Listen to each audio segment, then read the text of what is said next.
We've heard a lot about extremism recently, a nastier, harsher atmosphere everywhere, more abuse and bother boy behavior, less friendliness and tolerance and respect for opponents. All right, but what we never hear about extremism is its advantages. Well, the biggest advantage of extremism is that it makes you feel good because it provides you with enemies. Let me explain. The great thing about having enemies is that you can pretend that all the badness in the whole world is in your enemies and all the goodness in the whole world is in you. Attractive, isn't it? So, if you have a lot of anger and resentment in you anyway, and you therefore enjoy abusing people, then you can pretend that you're only doing it because these enemies of yours are such very bad persons. And that if it wasn't for them, you'd actually be good-natured and courteous and rational all the time. And not the rather sad paranoid schizoid that you really are. Grab your gavels, everyone, because it's time for my exhaustive, complete review of God's Not Dead 2.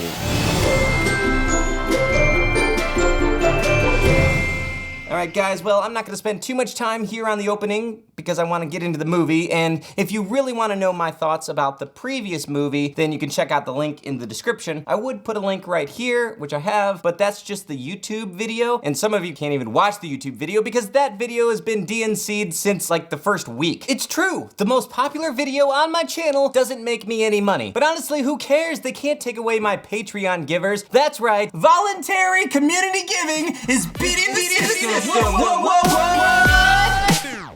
Where was I?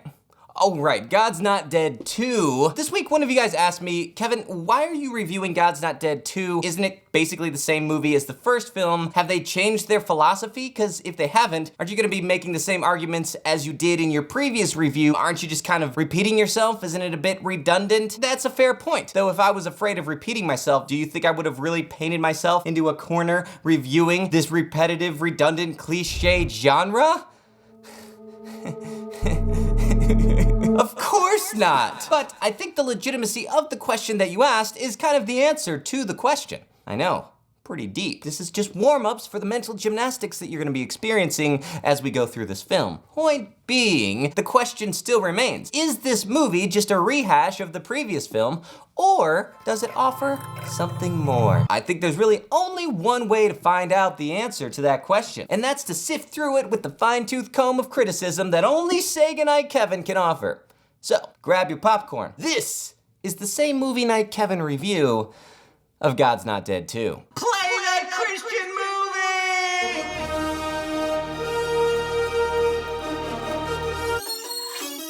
You know, it's fitting that Universal is the distributor of this film since it's a Comcast company. Comcast and PureFlix, two of my sworn enemies working together. Though that does raise some concern. I mean, if Universal is a secular company, it is possible that they have had a negative influence on this Christian film. I mean, I just certainly hope this isn't a dirty film. Oh, good! I'm not gonna lie, this intro music is getting me super pumped. I've been waiting for a very long time to review this movie. I don't think anybody is as excited about this movie as I am, especially for the same reason. Seriously, it's starting to worry me. Is this like a form of Stockholm Syndrome? Psychologists out there watching my show, is this like a known condition? Help me. Well, we get into this intro montage, which honestly, I'm glad that they're getting the montage out of the way here at the beginning. Good for you. I know you have to put it in a Christian film. Throughout this, we're introduced to some new faces, along with some familiar ones. A little American flag action to get you started on confusing patriotism with Christianity. Throw in a firefighter there, because remember 9/11? The closest we've come to becoming a Christian nation again since the founding fathers. Oh, hello there, David A.R. White.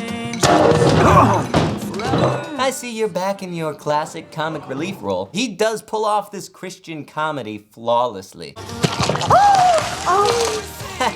Oh, I'm running late. Oh. He's having another bad day. And look, Sabrina the Teenage Witch. Guess she's not quite a teenager anymore. That's right, we're just checking off the washed up C-list actor quota. So she's playing the main character of Grace, who is a public high school teacher and is also stuck taking care of aging Pat Boone. It's true, I don't think he even realizes he's in this movie. This is just him. You might want to start thinking about some other guy Or you girl. want to have breakfast with. So we begin the school day in the teacher's lounge, where Grace is hanging out with her unchristian co-workers. Hey, what do you call a teacher with no students? Still over overpaid. Unemployed. How about ecstatic? Retired. Only 36 days to go. Oh man, 36 days to retirement. She's definitely not making it out of this movie. The older I get, the more difficult these kids are to deal with. So indifferent to the children. The difficult students can be a blessing. When is this optimism ever gonna wear off? Yeah, because if it's one thing I've learned from the God's Not Dead franchise, it's that Christians are so optimistic. Junk mail.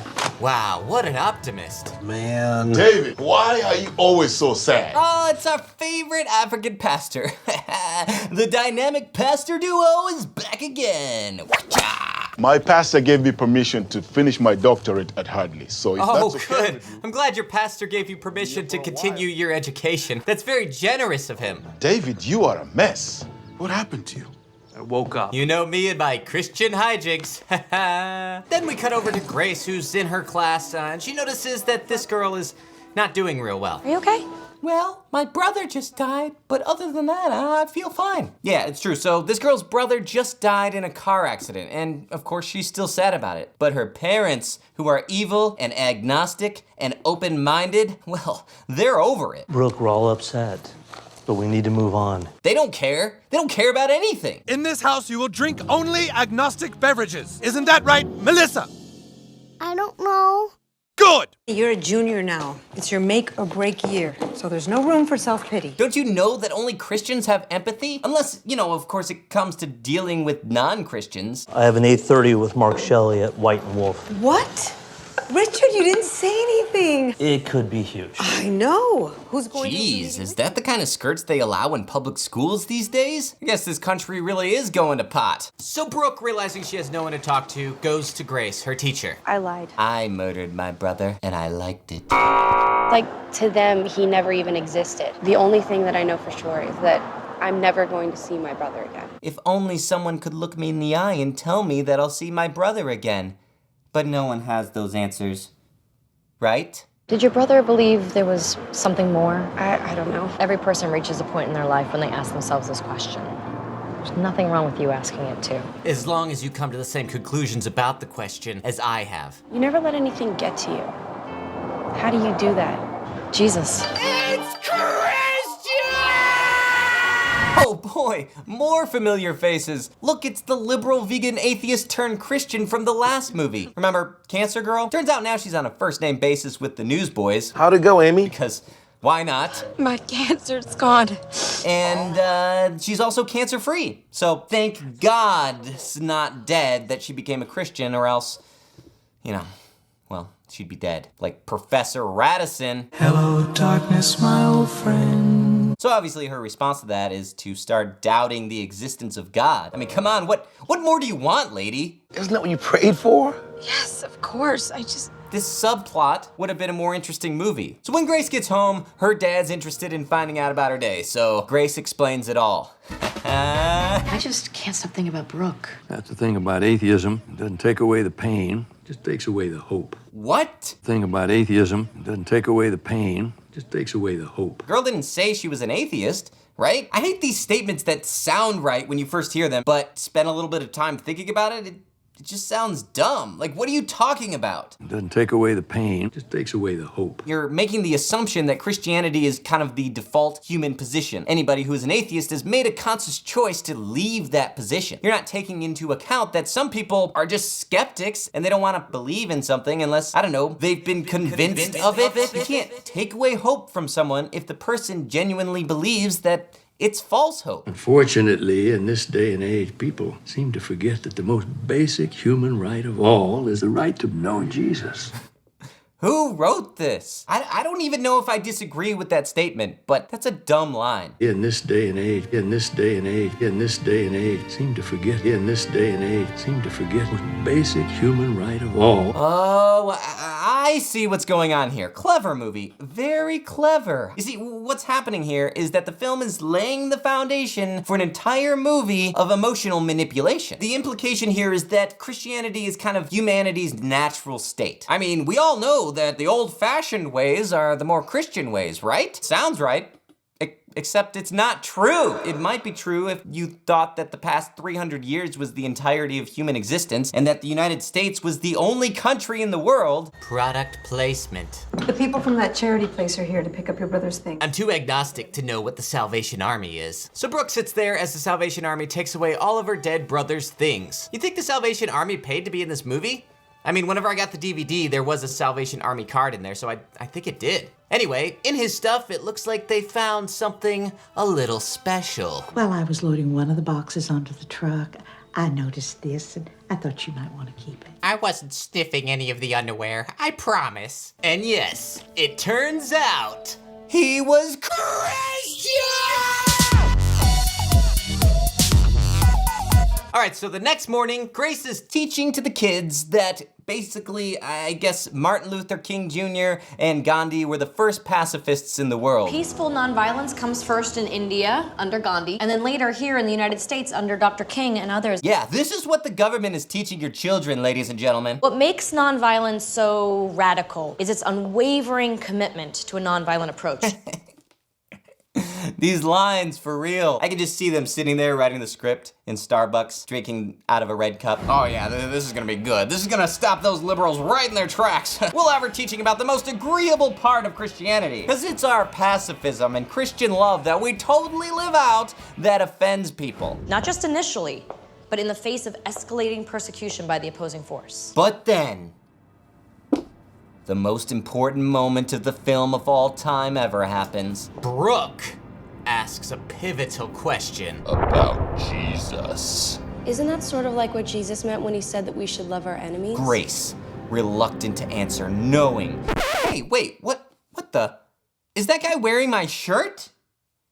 Oh, this is embarrassing. Anyway, where was I? Oh, right. Grace, reluctant to answer. Knowing that Hitler is standing right outside the door, ready to burst in and chop her head off, but bravely, she answers the question. Yes. What a martyr for the faith. The writer of the Gospel of Matthew records Jesus as saying, "Love your enemies and pray for those who persecute you." A hero written into this fake script. But then, some punk kid texts his parents and complains about it. Seriously, Mom, Miss Wesley is teaching about Jesus. Oh, and also, the Asian kid is back, and he looks like he's aged. He's like 40 at this point. And he's got some questions for our pastor. My friend Josh Beaton said you might be able to answer my questions. He inexplicably couldn't show up, but I'm sure he'll be missed. How many questions have you got? 147. So we cut back to Grace, who's just now beginning to feel the ramifications of her actions. Did this happen? If you're asking whether I responded to a student's question, yes. Wrong answer. All right, so this is where the movie gets immensely complicated and I would argue very deceptive in the way it presents everything from here on out. Because some of the stuff that they say could be written off as oversimplifications, some are simply half-truths, and other things are just blatant lies. But don't worry, we're gonna try to navigate through all of that together. And I get it, this is a fictional film, but there are people out there who really believe that this is a perfect documentation of what's really going on in the world. And they use that false information in order to justify and guide the way they treat other people. And that is exactly why I believe these types of reviews are important. So Grace is called into this boardroom where she meets with the school's lawyer, the principal, and her union representative. Look at these smug jerks. Should I have a lawyer too? Miss Rizzo is present as your union representation. Okay. What were you thinking, Grace? Do you believe? What were you thinking, Grace? All right, so here's kind of the first half truth. This lady is supposed to be representing her. It doesn't really matter what her personal vendetta is against Grace because her as a union representative is kind of there to defend the right of the teacher. Now, I'm not saying that there aren't bad union representatives. I don't know. I've never been in one. I don't plan on being in one. I'm just saying that it's a little weird that she would be on the side of the employer. However, if her union rep is a dude doing the job the way that Miss Wesley feels is appropriate, then she does have the right to ask for a different one, from what I understand. So why doesn't she? I understand. A student asked a question about parallels between the teachings of Gandhi and remarks allegedly made by Jesus. And your answer incorporated scripture itself. The words of Jesus. Allegedly. Yes. Do you believe your response was in line with district policy? Yes. Oh, so she didn't even realize she'd broken a rule. Now, I will say that after talking to some actual public school teachers, this scenario is highly unlikely. It's very rare that the teacher isn't aware of the policies of the school when they're teaching. But now that she does know it, I'm sure that they're gonna give her the opportunity to apologize and just not do that again so she could keep her job. I'm fairly certain the school board will disagree. If she thinks this is a stupid rule, like if she was going to rebel and make some sort of protest, then she would have done it whenever they gave her that information at the beginning of the year. She would have said, I'm sorry, that goes against my convictions, I can't work here. Coach, you're not hearing me. No prayers. No moments of silence. Nothing.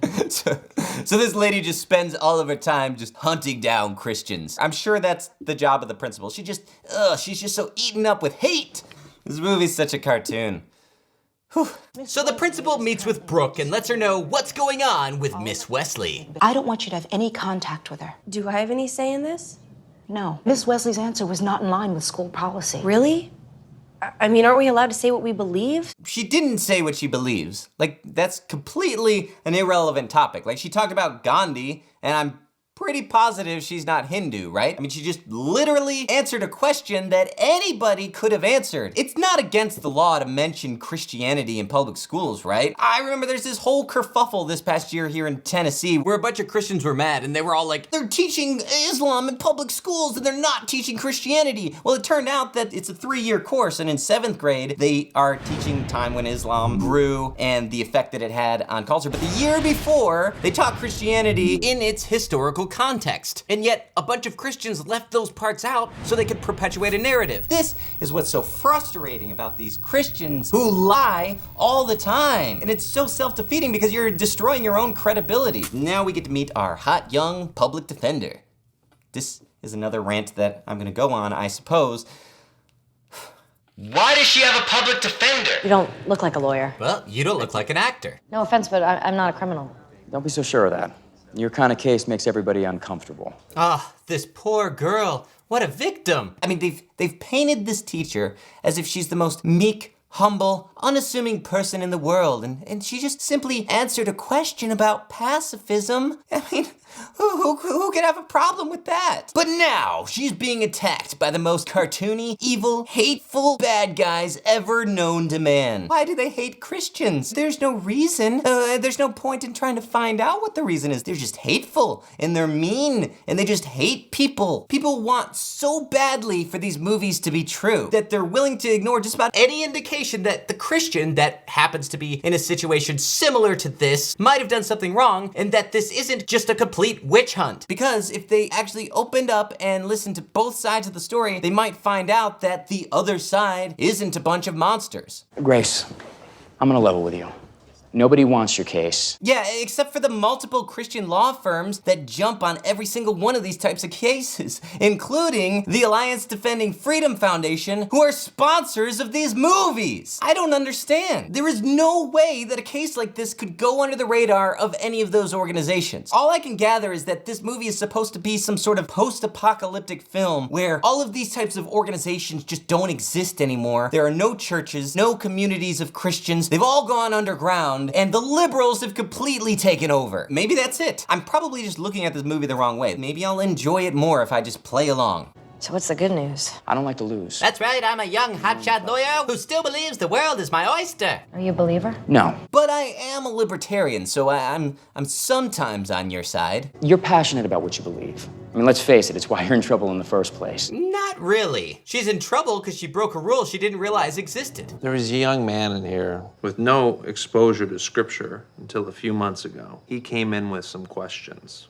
Always be ready to give answer as to why you believe and the reason for your hope. That's a good verse. I've always liked that verse. It's great that this kid is asking these questions, you know, keeping the pastor on his toes. I think Christianity needs people who step in and ask the hard-hitting questions and point out the inconsistencies, you know? People who do that, those are the true heroes, right? So now that Miss Wesley is lawyered up, she sits down to have her next meeting with the school board. I may have a solution. I bet you do. A disciplinary notice stating the school board's objections. Okay. A response from Ms. Wesley confessing the inappropriateness, apologizing for her actions. Oh, perfect. Along with a pledge not to engage in similar discussion in the future. Oh, that's great. What a relief. This whole misunderstanding can be put what?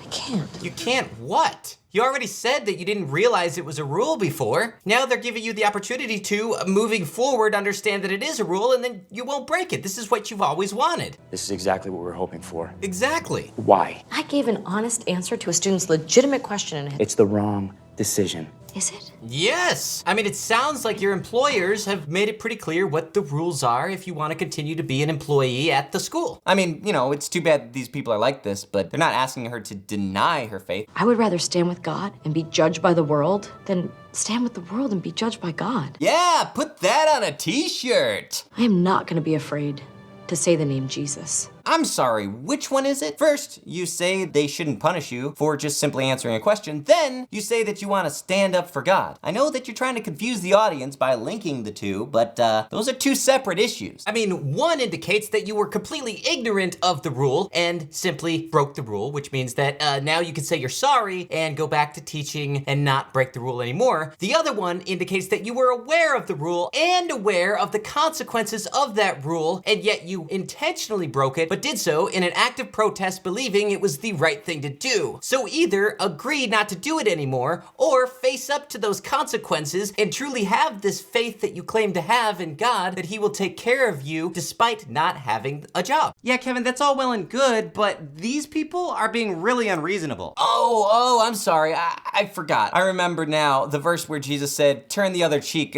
unless the person's being unreasonable. How do we make this go away and not get blood on our hands? We let the ACLU do it. We let the ACLU do it. We let the ACLU do it. What?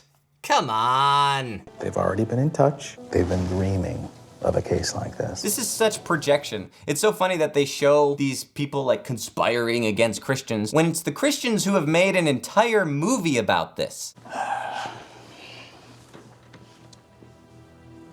This is the faith test, right? Her choice is clear. She either agrees with the school not to share her faith while she's acting as a representative of the school, or she stands behind her answer, stands behind her conviction, and loses her job and trusts that God will take care of her in that. While Miss Wesley apologizes for any inconvenience her actions may have caused. Oh, perfect. That's what she was asked to do. Miss Wesley stands by her statements, and she does not retract or recant them either in full or in part.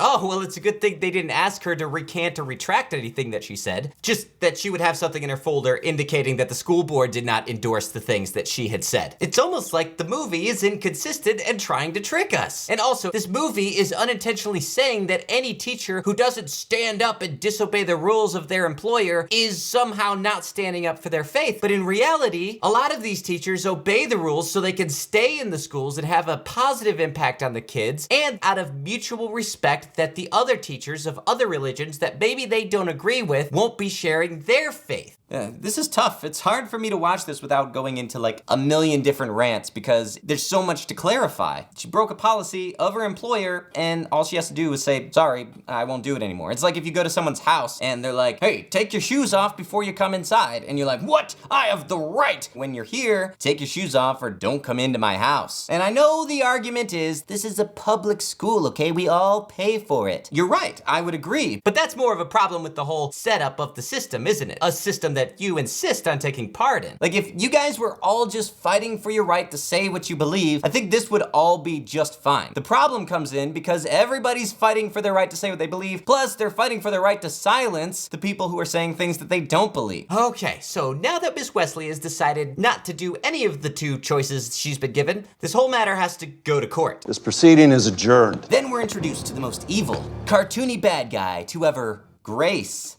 the Christian silver screen. We're going to prove once and for all that God is dead. I don't think I would hire a lawyer who didn't understand just the simple basics of the case. I mean, this case is not to prove that God's dead, right? That would be a really dumb court case. I'd hire someone else. That's my legal advice. I feel supremely confident about this. Ha! And they're asking that you be fired plus revocation of your teaching certificate. What? Ha! They want to make an example of you. To them, your beliefs are like a disease whose time has come and gone. Sort of like smallpox or polio or the plague. Oh my goodness, stop being such a drama queen. Like, I don't believe that this whole thing could happen anyway, but you've clearly missed the point as to why any of this type of thing happens in the first place. But then Brooke starts protesting with her friends outside the school. If you don't stop this right now, there are gonna be some consequences. This is a sidewalk, which is public property. Well, actually, this sidewalk is on school property. Yeah, public school property. So our pastor friend has jury duty. And I wonder which case he's gonna end up on. Shouldn't you be paying attention? Statistically, I have a better chance of being hit by lightning. Oh, I wonder if this is setting up for something in the future. Hope not. Or I hope so. I don't know. Probably because I don't care. All rise for the Honorable Judge Robert Stennis. Aw, man, they dragged Ernie Hudson into this? No order in the matter of Thorley versus Wesley. Well, let's hope he's a holy Ghostbuster. So we cut to the lawyers picking the jury for the case. It's called voir dire. It means that we get a chance to eliminate any potential juror that may have a bias against you. What's your favorite TV show? Pretty Little Liars. Oh, we don't want that one. Peremptory challenge, Your Honor. What is your favorite TV show? Duck Dynasty. Peremptory challenge, Your Honor. Number 2 just screams Marine. I don't want him. He looks like he's been indoctrinated by the government he works for. And now, David A.R. White is up on the stand. Your Honor, the man's an ordained minister. Objection. Discriminatory, Your Honor. Peremptory challenges cannot be used to discriminate against a certain class of juror based on race, ethnic background, religion, or gender. Wow, that anti-discrimination law sure comes in handy for you guys now. Let's just hope the pastor doesn't ask them to bake him a cake. Sustained. Do they really pick juries based on right and left-wing stereotypes? I don't know, but if it is true, then I guess the court system is as broken as our political system. I hope you enjoy your service to the community. Better chance of being struck by lightning. It sounds like God's sense of humor isn't dead. Jesus said to his disciples, "You are blessed when people hate you and slander your name as evil because of the Son of Man." I'll be honest, guys, and maybe you've picked up on this already, but I'm gonna just flat out say it. I don't care what happens in public schools. You're not being persecuted. She is making a conscious decision to continue working for the school that has these stupid rules in place. She's choosing to do that. It's like the writers of this forgot that Christianity started during a time when it was illegal to be a Christian. I think if Christianity survived through Nero, well, it's gonna be all right. You can't win. Thanks. Why go through this whole exercise, huh? And why are you slumming like this? Maybe I believe that people that don't do anything wrong shouldn't suffer at the hands of the law. Oh, it's so libertarian. No, yeah. You know what hate is, Tom? And then we get a magical glimpse into the brain of a Christian fundamentalist and what they actually think is motivating people who disagree with them. I hate what people like your client stand for and what they're doing to our society. Well, the jury doesn't hate her? They don't need to hate her. They just need to see a small inconsistency, just a little bit of doubt. Like the stuff you'll find in this movie. Congress shall make no law respecting an establishment of religion or prohibiting the free exercise thereof. I don't see why it's so difficult to understand why these types of conflicts would arise whenever you put education in the hands of the government. People are just bound to disagree and they've got nowhere else to go. Have you ever had a roommate? Well, if you haven't, the struggle with having a roommate is there's always one who doesn't do what they're supposed to do. What if one roommate is like, oh, I'm fine with having my muddy shoes in the house, and the other one's like, yeah, but I'm not, I don't want a dirty house. What do? Well, one is suppressing the other one's rights. We're gonna fight. Now imagine if everyone was your roommate. It's impossible, it's just an inefficient system. The second half is known as the Free Exercise Clause. Now, there has been an ongoing debate about the role of government. These two provisions are often in conflict. This is is what happens whenever you have a public school. We've put these specific types of restrictions on the government to prevent it from infringing on our rights. So whenever you turn a school into the government, things get really muddled. So then we get the two lawyers' opening statements, of which I will only show a little bit of because they are so long and I don't want my review to be that long. It's already like super long. You'll just have to go watch the movie for yourself. Christianity is not on trial here. He's right. These parents are wholly offended. Who cares if you're offended? Like, that's on you. Ugh. Sorry, this is the problem. This movie is getting me upset at these fictional characters. That's what it wants me to do. I'm giving in. This movie's problem is that it's attempting to have this us versus them mentality. You're all individuals. You're all your own person, and you get to choose who you are and what you do, and you should judge people based on the content of their individual character. And the frustrating part about this movie is that it's hard to determine which things that they're saying are actually the way they are in public school, and which things are just made up, and which things they just completely left out because it didn't go along with their narrative. She, reciting the words that were allegedly attributed to Jesus, gave a clear and present danger. But if you were to ask me a question concerning the Quran, and I could come up with the answer, it would be reasonable for you to infer that I was a follower of Islam. No, you wouldn't. If someone inferred that, they'd just be stupid. You can read a book and know what it says, even if you're not a devout believer in it. Her lesson plan for second period AP history that morning, it didn't include any mention of God or Jesus. Right. Like, isn't that the problem? She didn't start her class with a blessing. She didn't lead her students in prayer. No. All she did was answer a question. Sure. But what if she had started the day with prayer? Wouldn't the people making this movie want that? Don't they desire that? Is this movie saying that everything is bad except for the one thing that she did? But that is exactly what is on trial. The most basic human right of all, the right to believe. Wait a minute now. I'm confused as to what the most basic human right is. Before it was the right to know Jesus, now it's the right to believe? Also, no one can stop you from believing something. They can't get into your brain. My client has rights that trump his agenda. Yeah, of course she does have rights, but the government doesn't have those same rights. That's why us as citizens have to protect ourselves whenever a government employee does something that we have said in our Constitution we don't want them to do. Again, I'm not saying that Miss Wesley did that. I'm just saying, like, that's the problem. Right? If you don't want the citizens to protect themselves against you, the government, don't work for the government. When are these religious zealots going to realize it's not only disrespectful of them to push their beliefs on others, in this case, it's actually illegal. Is this the Young Turks? Dr. Martin Luther King Jr., Memorial High School. I noticed that the name... Why is she smiling so much? I just farted. Everyone's gonna smell it. They won't know it's me. This is about more than fart jokes. This is about freedom of speech, about censorship, and stuff. Sorry. Grace, can I ask you a question? Do you think it's worth it? I hope so. If you don't win this trial, I'll stop being a Christian. So our pastor friend is having breakfast with his pastor friends. Was it? It's the provolone. You're from Blaze's car rental, right? What? The car rental guy? Why? Did they just send out a mass email to all the previous cast members? Hey, we're making another one. You wanna be in the movie? And they just found a way to shoehorn in anybody who said yes? Oh, yeah. Speaking of shoehorning things in, they have this Prius product placement? Sorry about the whole car not working thing. Learned my lesson. People to Prius. Starts every time. I don't know. Like, that's not a bad joke. If it was in a movie that was funny, I think self-aware product placement humor works in the right context. It's pretty funny whenever I'm sitting there watching something, enjoying it, and then suddenly I'm being advertised to. Especially whenever it's a product that I would never buy because I want to use most of my money to put it towards something that matters. Like some YouTuber who analyzes Christian films, you know? Here is Fred Thompson's final role. Pretty sad, but since it was, let's listen to what he has to say. I'm hearing from a friend of mine in the prosecutor's office about a subpoena that just came down, demanding that we submit copies of our sermons for the last 3 months. Can they do that? They tried it in Houston.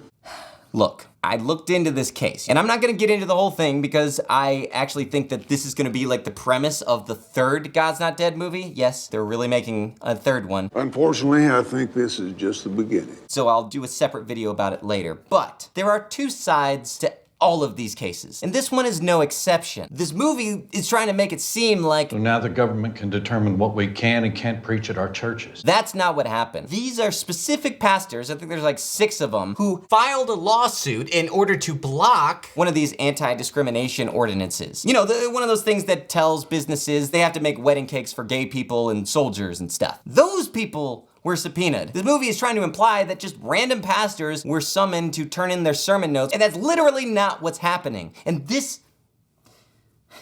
Yeah, we're paying the price for it. I know every time I do one of these videos, I get someone in the comments saying, oh, whoa, Kevin, you're saying that they're lying and they're not. Some of this is true. Yeah, of course some of it is true. That's how you get people to believe a lie. Whether we admit it or not, we're at war, not against flesh and blood, but against the powers of this world. And if we insist on denying that, then we've already lost. Aren't you already denying God by saying that the existence of your faith is contingent on its acceptance by culture and government? Doesn't that already mean that you've put your faith in those things? So then our 2 lovebirds have this date.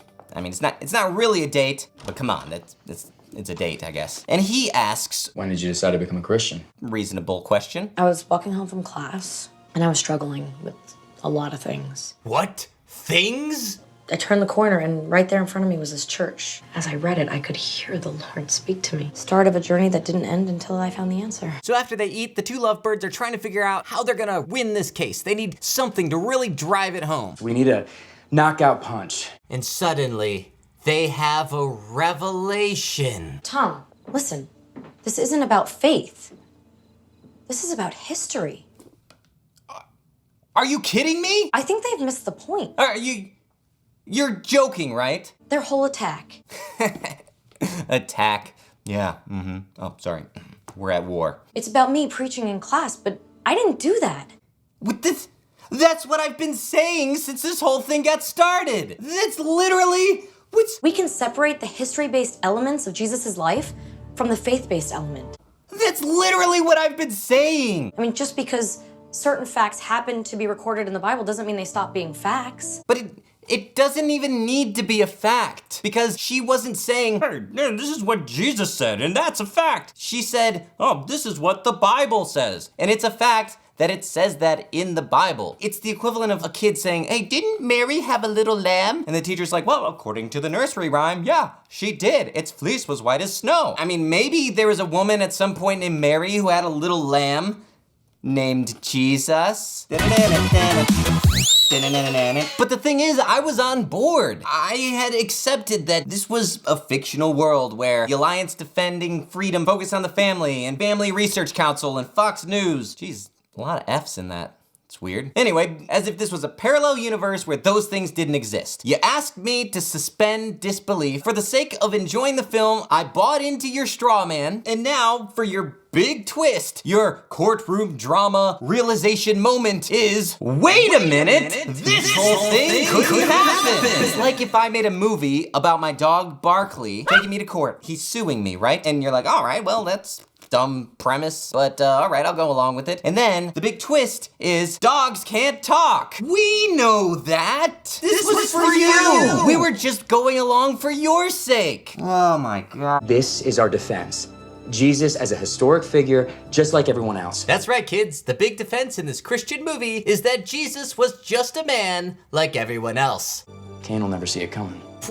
Yeah, of course he won't see it coming. I mean, wasn't your whole entire point to stand for what you believed in? If she was just gonna compromise her faith by pretending that Jesus was just a man, then don't you think she would have done that when they first asked her to apologize? You got some reading to do. Or at least some product placement. So anyway, they go back to the trial and go about trying to prove that Jesus was just a man. For the witness stand, they call in these authors. My name is Lee Strobel, and the author of more than 20 books about Christianity. Did they subpoena him to come to this? Wouldn't that be persecution? Can you help me prove the existence of Jesus Christ? Actually, this court already affirmed it when we were called into session and the date was given, based on the birth of Jesus, which is quite a feat if he never existed. That doesn't prove anything. The calendar was made like 500 years after Jesus. I mean, by that logic, Thor actually existed because we still have Thursday. All it proves is that there was a huge political influence of Christianity at that point. You're a believer, are you not? Guilty as charged. So, wouldn't this tend to inflate your estimate? No, because we don't need to inflate it. Maybe the makers of this movie should have learned that. Denying the existence of Jesus doesn't make him go away. It merely proves that no amount of evidence will convince you.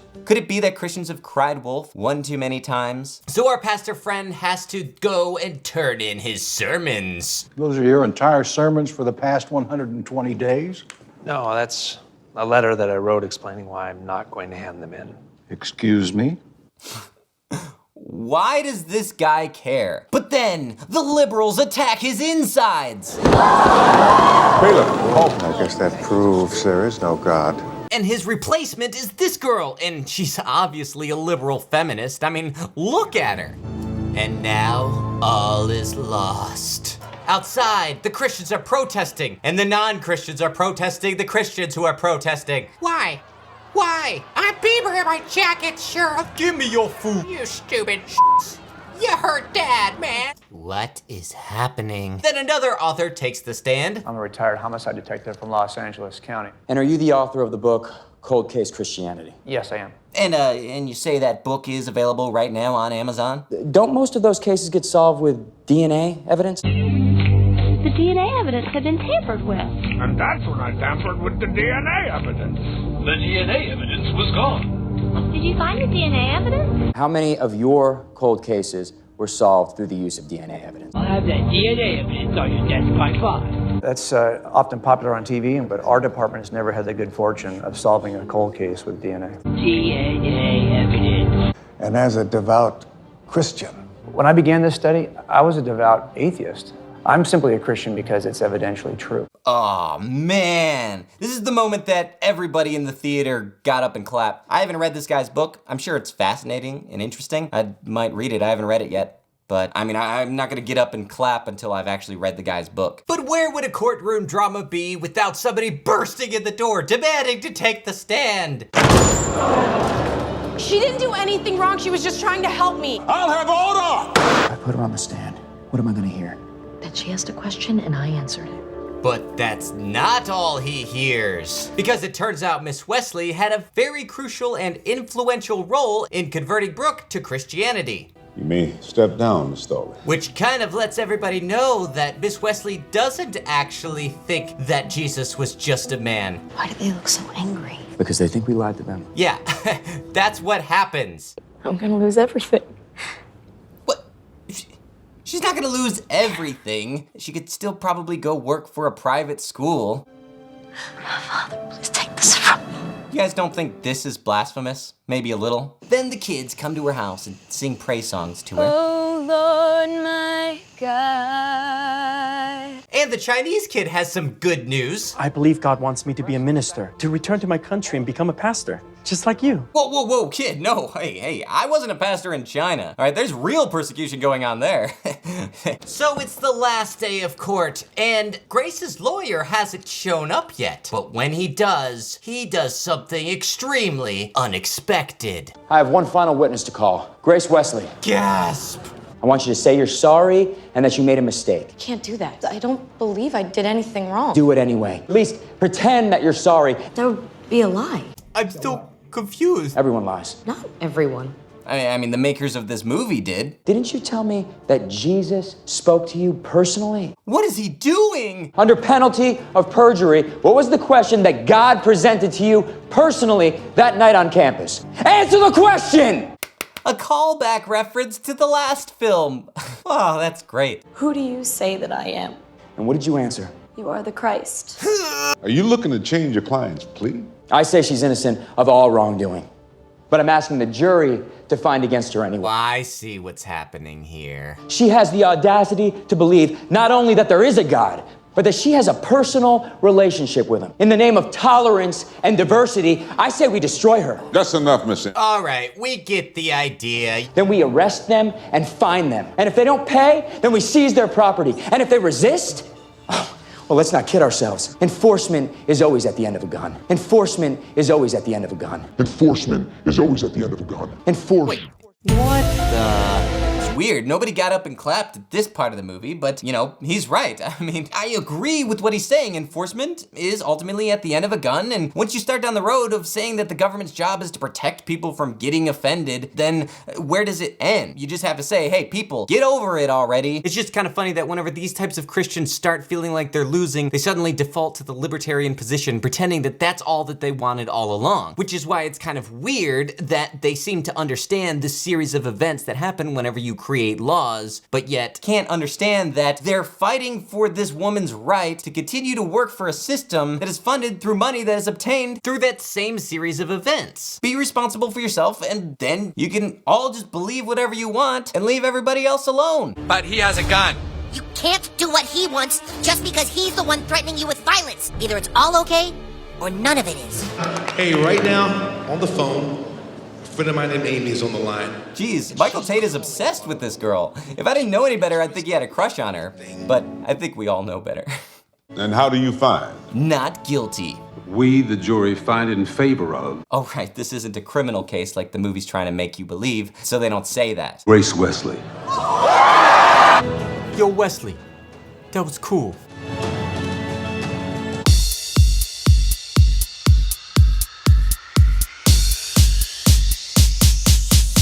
It's Christian!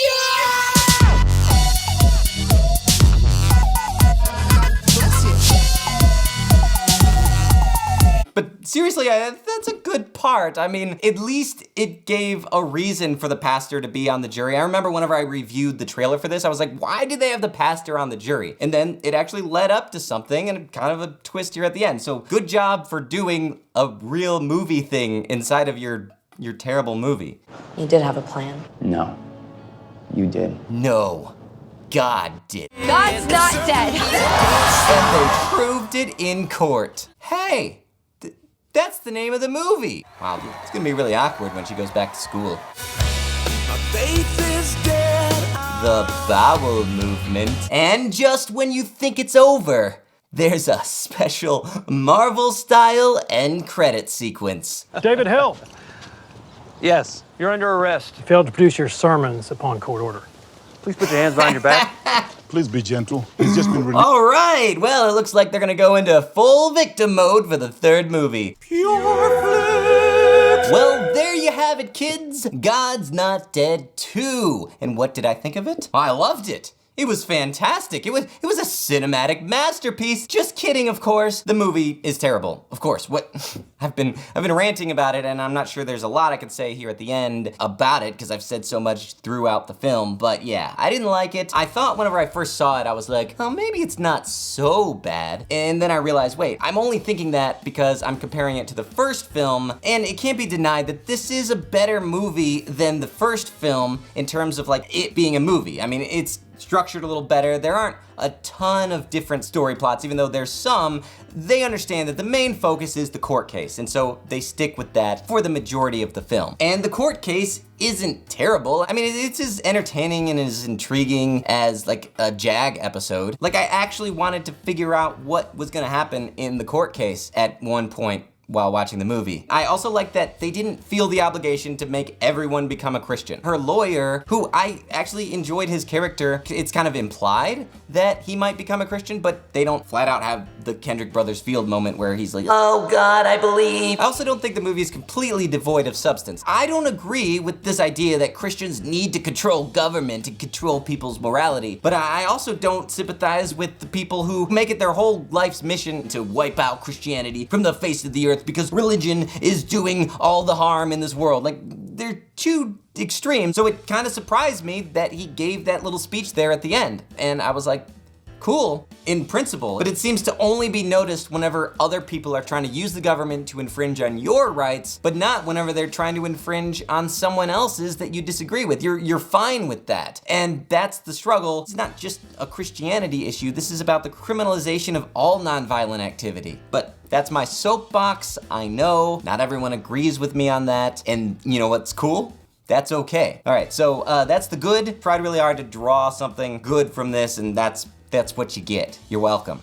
And there's some bad. It always starts with the writing, and the reason why a lot of these Christian movies are so bad is because the goal is not to make a good story. It starts with the conclusion saying, we want to teach this lesson, we want to get this message across, and then it moves backwards and creates a story based around that instead of saying, hey, here's a journey that we'd like to send someone on and see where it goes, see what they learn along the way. So the problem with this movie is it's clear that they said, all right, how can we make a movie that justifies Christians, making them feel like they have righteous anger against the enemy? And this is made evident in a lot of different ways, but primarily the way they introduce the characters. I mean, the movie doesn't seem to understand who their main character is. They have several. If I were making this movie, I would make the young girl the main character. Probably start off with the car accident, so the audience kind of feels the pain there with her and understands her loss. And then you could have the teacher come in as like a substitute teacher or a new teacher or something. You spend most of the movie, you watch the impact this teacher has on her life and how she goes from being sad to being happy. And you see that journey. Kind of a Finding Forrester or Good Will Hunting where a teacher has a positive impact on somebody's life. And then close to the end,